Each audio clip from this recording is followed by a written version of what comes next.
यदि बनाया जाता है, जी आप क्या देखोगे कि हमारे मसाले तो घर में पड़े रहते हैं ना, तो उनकी खुशबू वगैरह आती है कुछ क्या? जी।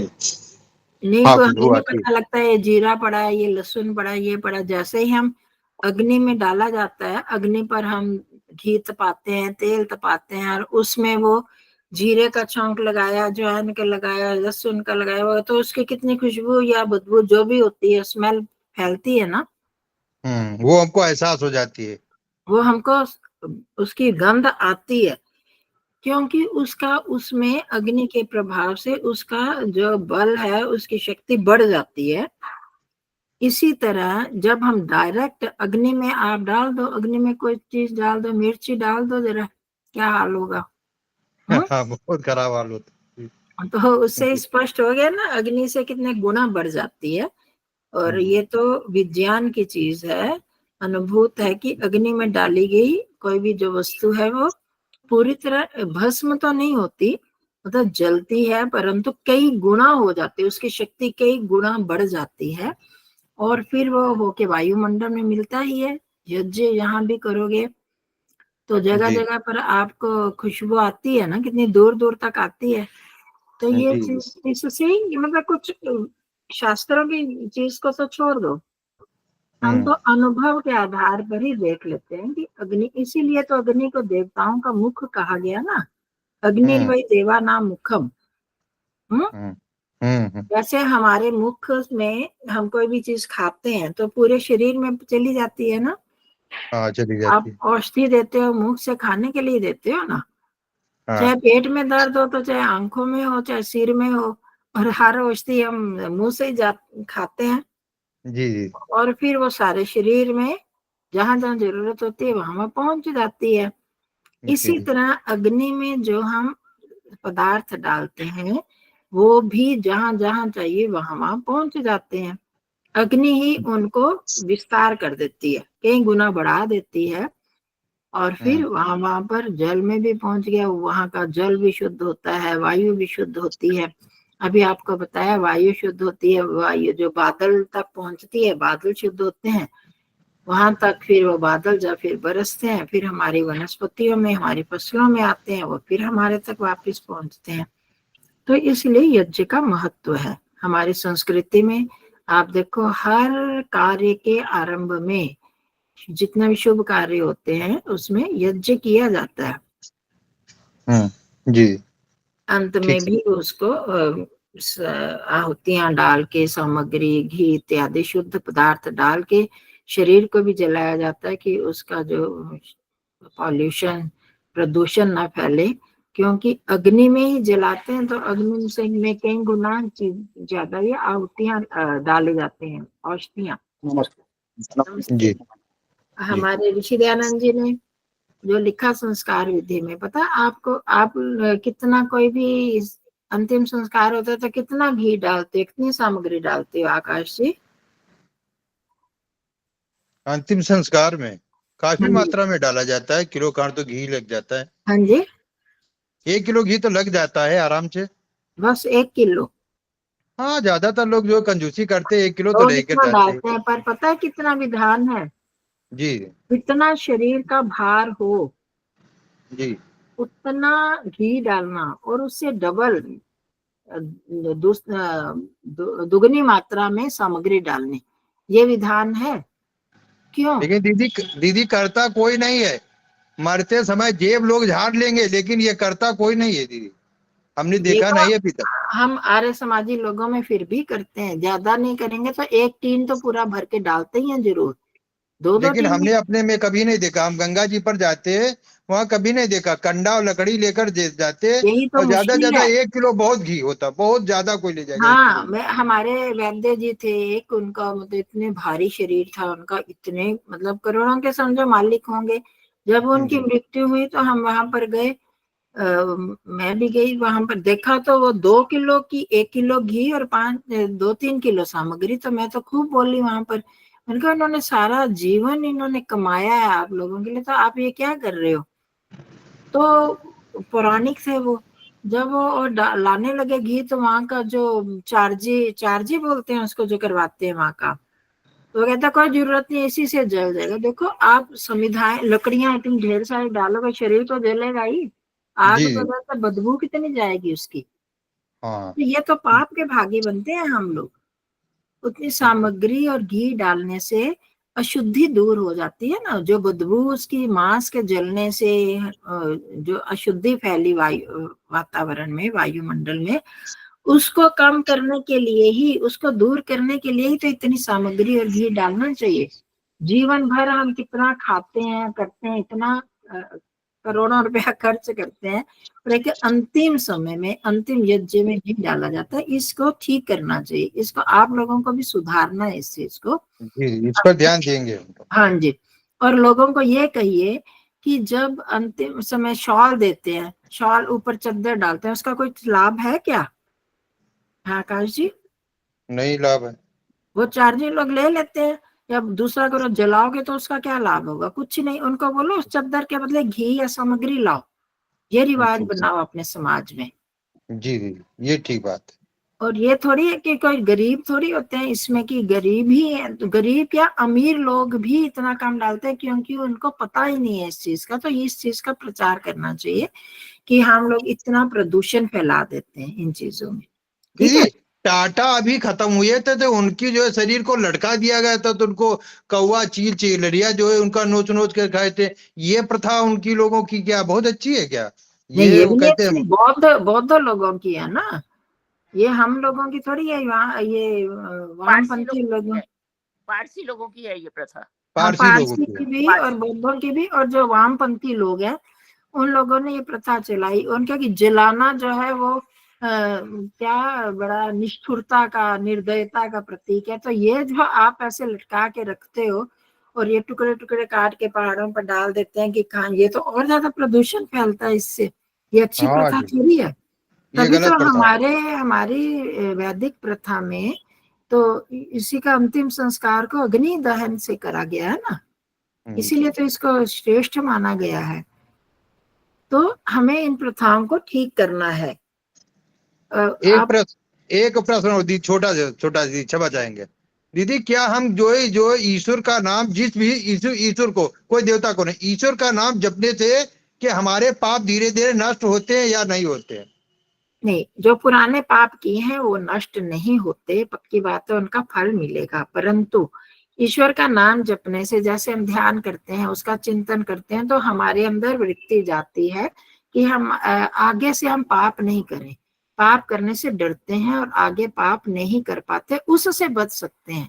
परंतु पुराने पापों का फल तो मिलेगा, वो नष्ट नहीं होते।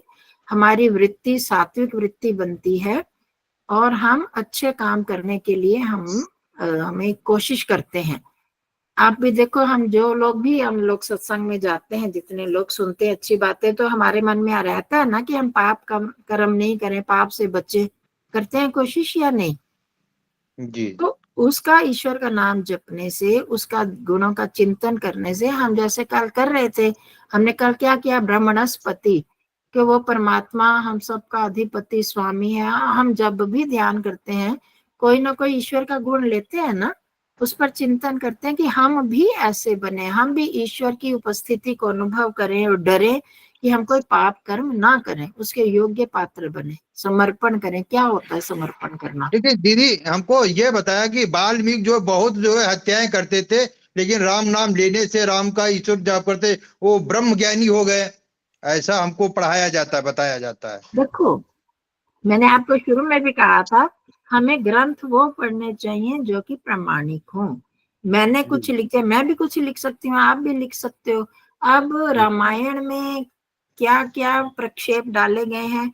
हनुमान, ये हिरण को मार मार कर वो मांस चढ़ाकर खाते थे, करते, ये तक लिखा। हमारी छोटी बहन है, उसके बच्चे ने वो वाल्मीकि रामायण कहा गया था, वो पढ़ना शुरू किया। तो उसमें वो उसको वहीं पर हो गया कि ये क्या, रामचंद्र जी भी क्या ऐसे ही करते थे, तो फिर हमको क्यों कहा जाता है कि मांस मत खाओ? ये बहुत सारे प्रक्षेप लोगों ने मिला दिए बाद में, जो जो हर एक स्वतंत्र है, बीच में वैसे श्लोक बना के डाल देते हैं, क्योंकि वो खुद खाने वाले होते हैं इस तरह की चीजें, और वैसे वैसे बातें करने लगते हैं। तो बहुत सारी चीजें तभी कहा जाता है कि वैसे ग्रंथ पढ़ो, वैसे शास्त्र पढ़ो जो कि प्रामाणिक हो, अच्छे व्यक्ति के लिखे हों, और जो अच्छे लोग हैं, विद्वान लोग हैं, वो देख लेते हैं कि इसमें कौन कौन सी चीज बीच में मिला दी गई। भाषा में अंतर आता है, जो प्रसंग चल रहा था उस प्रसंग से अलग बीच में बात आ जाती है, तो इस तरह से बहुत सारे बीच में उल्टी सीधी चीजें मिला दी गई। तभी तो स्वामी दयानंद जी ने इतना प्रयास किया। अब महात्मा बुद्ध जब हुए तो उन्होंने क्या कहा, ब्राह्मण लोग ले जा रहे थे बकरी को पकड़ कर, क्यों ले जा रहे हो जी, आहुति देनी है, बलि देनी है। क्यों बलि देनी है, यज्ञ कर रहे हैं। तो यज्ञ में बलि देने का विधान किसने किया है, बोला वेदों ने किया है। तो वेद किसने लिखे हैं, तो ईश्वर ने बताए हैं। तो मैं तो ना ऐसे वेदों को मानता हूँ, ना ईश्वर को मानता हूँ, ना यज्ञ को मानता हूँ। महात्मा बुद्ध ने वही ये कह दिया, परंतु उन्होंने कोशिश नहीं की, देखो तो सही वेदों में है क्या क्या, सचमुच ये चीजें लिखी हैं। अब जो महर्षि दयानंद जी हुए, उन्होंने यही प्रयास तो किया, उन्होंने जीवन अपना लगा दिया कि अब ये पुराणों में ये सब चीजें जो लिखी हैं उल्टी सीधी, जो विज्ञान से विरुद्ध हैं, अब मैल, शरीर के मैल से एक इंसान बन गया, पार्वती ने बना दिया। फिर उसको उसी के पिता ने आके उसकी गर्दन काट दी, उस पर हाथी का सिर लगा दिया। क्या ये संभव है ये चीजें? एक इंसान, एक बच्चे की गर्दन पर हाथी की गर्दन लगाई जा सकती है? आकाश जी आप ही बताओ। जी जी, कुछ शल्य चिकित्सा में ऐसा शायद होता हो, हम वहां पर ना देखो पहुंच शल्य पाए। चिकित्सा में अभी भी आप देखो, शल्य, कोई भी शल्य चिकित्सा की जाती है, किसी का कोई अंग किसी में लगाया जाता है, तो किडनी को आप देख लो, वही आजकल ट्रांसप्लांट होती है ना ज्यादा, तो वो क्या करते हैं, उसका खून मिलना चाहिए तब जाके वो कर पाते हैं। अगर वो उसका खून का ग्रुप ही नहीं मिलेगा तो वो नहीं कर पाते, पूरे टेस्ट करने के बाद होता है। तो एक हाथी का और मनुष्य का खून क्या मिल सकता है? ये इस तरह की घटनाएं जब उन्होंने पढ़ी तो उन्होंने कहा कि ये पुराणों में तो ये सब गप्पे हैं, जो कि अपने साइंस के आधार पर, विज्ञान के आधार पर, सृष्टि के नियमों के आधार पर ये चीजें तो सिद्ध ही नहीं होती। तो ये ऐसी क्या चीजें, क्या ये ठीक है या गलत है? तो उन्होंने इस पर खूब खोज की और खोज कर करके पहुंचे कि पुराणों में तो बहुत ऐसी उटपटांग चीजें लिखी हैं कि जो मान्य नहीं हो सकती, जो सृष्टि नियम के विरुद्ध है, जो विज्ञान के विरुद्ध है, वो चीजें नहीं मानी जा सकती। तो उन्होंने फिर पीछे पहुंचे, करते करते दर्शन शास्त्रों पर, उपनिषदों पर और फिर वेदों पर। मूल तो वेद है, उसके भी अर्थ गलत किए हैं लोगों ने, सायर ने, महिधर, उबट वगैरह ने। उन्होंने ठीक करने की कोशिश की, महर्षि जितना जिंदा रहे, जितना वो कर पाए। तो ये सब चीजें जो हम इस प्रकार के ग्रंथों को पढ़ के, आपका जन्म ही ऐसे परिवार में हुआ ना, आप तो बचपन से ये सब सुनते आए हो, तो इसलिए आप में ये बातें चल रही हैं।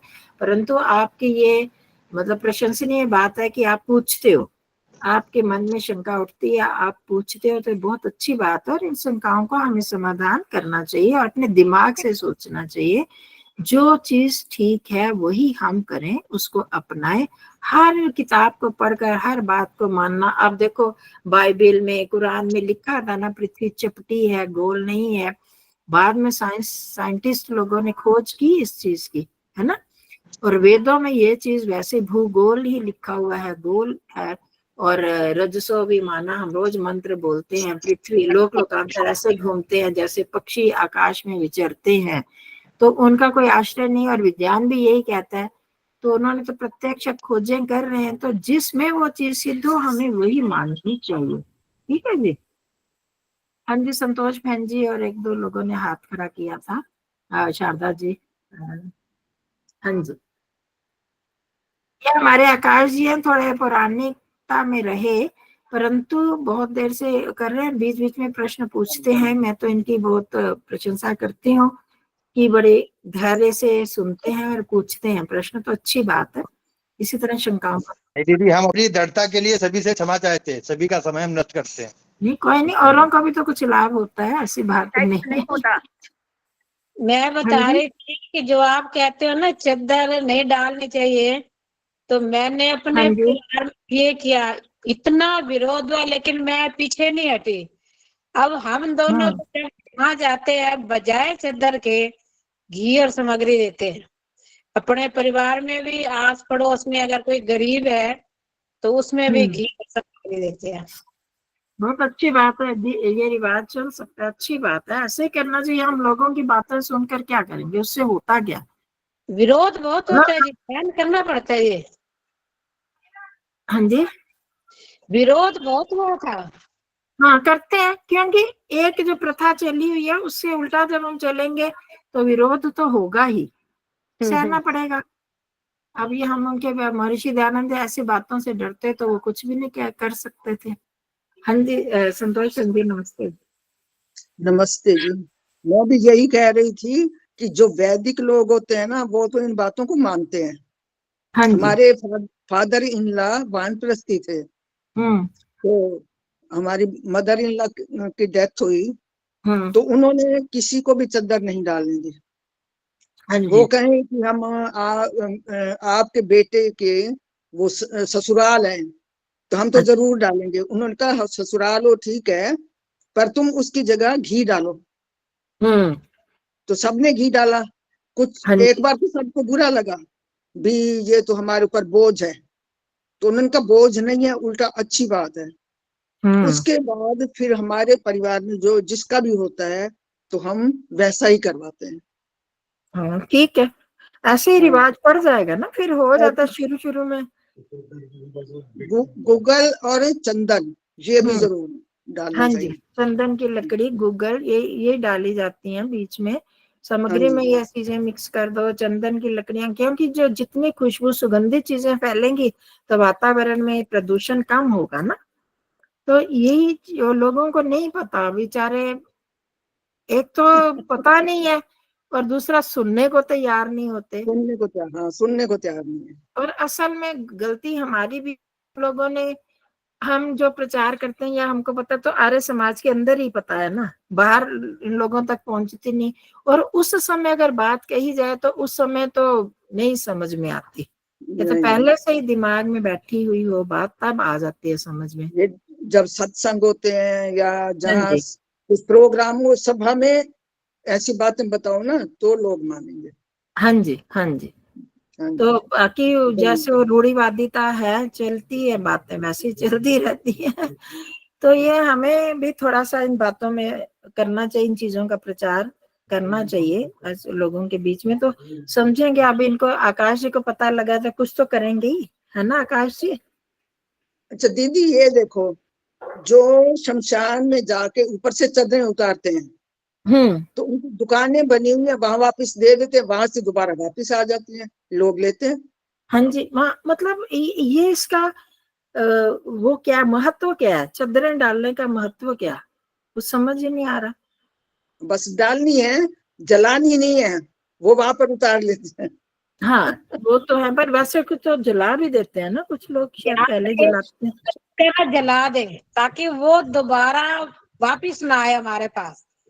एक बार ये जो वेद प्रकाश जी है ना, संतोष बहन जी, इनकी हाँ डेथ जी। हुई ना, चद्र ये थे या पता नहीं कौन था, तो ये चद्र उतारने लगे ना, तो ये कहते इसका एक कोना जला दो। तो अच्छा। वहां तो इतना ऐतराज के, पता नहीं वेद प्रकाश जी थे या कोई और, मुझे ध्यान नहीं आ रहा है, इतना ऐतराज के कि आपने तो मैं तो ये कहती हूँ कि मतलब पता नहीं मेरे को क्या ठीक है या नहीं, पर मेरे अपने विचार में अगर चद्दर कोई डाल भी देता है तो जलाने का तो कोई बिल्कुल वेस्ट होगी, उसको किसी गरीब को दे दो तो वहां तो फिर चल जाएगी। तो कि वो जो गरीब है बेचारा, जिसके फिर पास, भी उसके परमाणु खराब हो जाते हैं, एक शव हाँ पे ये तो डालिए। है। तो पर ऐसे जो सब लोगों के पास, वो कैसा था जिसकी डेथ हुई है, कौन सी बीमारी से वो था, तो हाँ देना किसका था? अब ये लोग शायद सोचते हैं कि वो उसके साथ ही जला दो, उसके साथ ही चली जाएगी, उसके साथ थोड़ी जाएगी, वही राख बनकर यही रह जाएगी, वो तो गया आत्मा, उसको कोई कमी थोड़ी रहने वाली है जो उसके भाग्य में। तो ठीक है, ये चर्चा होगी हमारी। तो इन चीजों के लिए हमें रहना चाहिए सजग।